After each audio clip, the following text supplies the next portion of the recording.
హరి ఓం శ్రీ గురుభ్యో నమః.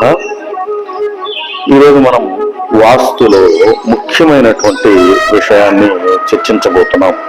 ఈ మధ్యకాలంలో చాలా గృహాలకు నేను వాస్తు చూడటానికి వెళ్ళినప్పుడు ఈ గృహానికి గణితం కట్టారా, వాస్తు సిద్ధాంతం ఎవరినైనా పిలిచారా అని అడుగుతున్నప్పుడు, లేదండి తాపీ మేస్త్రి ప్లాన్ వేశాడు, లేదు మా మేనమామ గారి అబ్బాయి సివిల్ ఇంజనీర్ ఆ అబ్బాయి ప్లాన్ వేశాడు, లేదంటే మా ఊళ్ళో బాగా అనుభవం ఉన్నటువంటి మా బాబాయ్ గారు లేదంటే మా పెదనాన్నగారు వాస్తు గురించి ఆయనకు తెలుసండి, వారి చేత ప్లాన్ వేయించామని చెబుతూ ఉన్నారు. అయితే మీరు ఇక్కడ గమనించవలసింది ఏమిటి అంటే, వాస్తు తెలియటం ఆగ్నేయంలో వంటగది ఉండటం, ఈశాన్యంలో ప్రధాన వాకిలి ఉండటం, నైరుతిలో బెడ్రూమ్ ఉండటం, వాయువ్యంలో బాత్రూములు ఉండటం ఇది కాదు తెలియాల్సింది, మూలం తెలియాలి.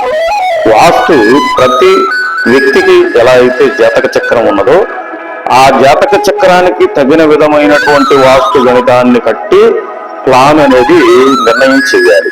దానిలో 9 అంశాలు ఉంటాయి. పదం, గణిత పదం, నక్షత్రం, ఆదాయం, రుణము, వారము, ఆయము, ఆయుష్, దిప్పటి, అంశ అనేటువంటి ఈ 9 అంశాలను మన జాతకంతో సరిపోల్చి గణితాన్ని కట్టి ఆయం నిర్ధారణ చేసి ఈ ఇంటి ప్లాను ఇవ్వదగినటువంటి సిద్ధాంతిని ఎన్నుకొని ఖచ్చితంగా ప్లాన్ వేయించుకోండి.